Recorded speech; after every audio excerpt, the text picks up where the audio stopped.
அன்பு நண்பர்களே, இனிய வணக்கம். நமது வாழ்க்கையில் பலர் கடந்து செல்கின்றனர். ஆனால் நண்பர்கள்தான் அழியாத சுவடுகளை ஏற்படுத்தி விடுகின்றனர். உன் நண்பனை காட்டு, நான் உன்னை தெரிந்து கொள்கின்றேன் என்பார்கள் பெரியவர்கள். நாம் நம்முடைய வாழ்க்கையில் சிறந்ததை தேடிக்கொண்டுதான் இருக்கின்றோம், சிறந்த நண்பர்களையும் தான். இல்லை என்றால் கிடைத்ததை சிறந்த நண்பர்களாக நினைத்து கொண்டு வாழ்ந்து கொண்டிருக்கின்றோம். எப்படி ஒரு சிறந்த நண்பனை, உண்மையான நண்பனை தேர்ந்தெடுக்க வேண்டும் என்பதற்கு பெரியவர்கள் சொல்லும் ஒரு உதாரணத்தை அப்படியே சொல்கிறேன். ஒரு சிறிய கண்ணாடி குவளையில் நீர் எடுத்துக்கொள்ளுங்கள்.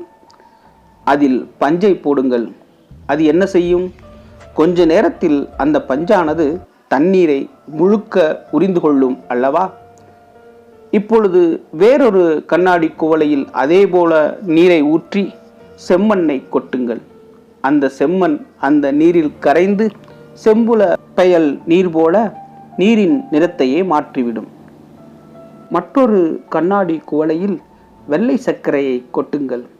அந்த சர்க்கரை நீரில் கரைந்து காணாமல் போய்விடும்.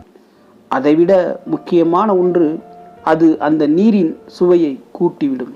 நீர் என்பது நீங்கள், பஞ்சு, செம்மண், சர்க்கரை என்பது நீங்கள் தேர்ந்தெடுக்கும் நண்பர்கள் ஆவார்கள்.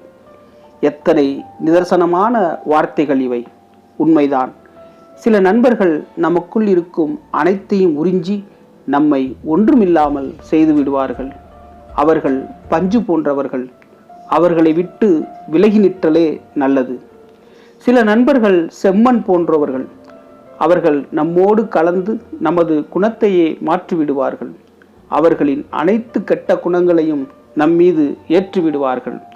அவர்களும் நமக்கு தேவையில்லாதவர்கள். அவர்களையும் நாம் விட்டு விலகிவிடலாம். நிறைவாக இருப்பவர்கள் சர்க்கரையை போன்றவர்கள்.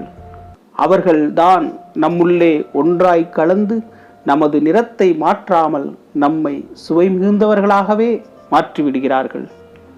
நண்பர்களே, நாம் தேடும் நண்பர்கள் அவர்கள்தான். அந்த நண்பர்களின் நட்புதான் வாழ்வின் கடைசி வரை நம்மை இனிப்பானவர்களாகவே மாற்றி வைக்கும். இந்த வகை நண்பர்களையே இந்த உலகம் கொண்டாடி வருகிறது. எந்த சூழலிலும் அவர்கள் நம்மை விட்டு கொடுக்க மாட்டார்கள். ஒருவரின் உயர்வுக்கும் தாழ்விற்கும் பெரிதும் காரணமாய் இருப்பவர்கள் அவர்களுடைய நண்பர்களே. ஆகவே அத்தகைய சிறப்பான, நம் வாழ்விற்கு இனிமை சேர்க்கக்கூடிய, நம் வாழ்விற்கு உயர்வை தரக்கூடிய நண்பர்களையே நாம் தேர்ந்தெடுப்போம். ஏனெனில் வளமான காலத்தில் நண்பர்கள் நம்மை தெரிந்து கொள்கிறார்கள். நமக்கு வறுமையுள்ள காலத்தில் நாம் நண்பர்களை தெரிந்து கொள்கிறோம். நம்பிக்கைக்குரிய நண்பருக்கு ஈடு இணையான செல்வம் ஏதுமில்லை. ஆக நல்ல நண்பர்களை தேர்ந்தெடுத்து நம்முடைய வாழ்வை வளமாக்குவோம், இனிமையாக்குவோம். வாழ்க வளமுடன்.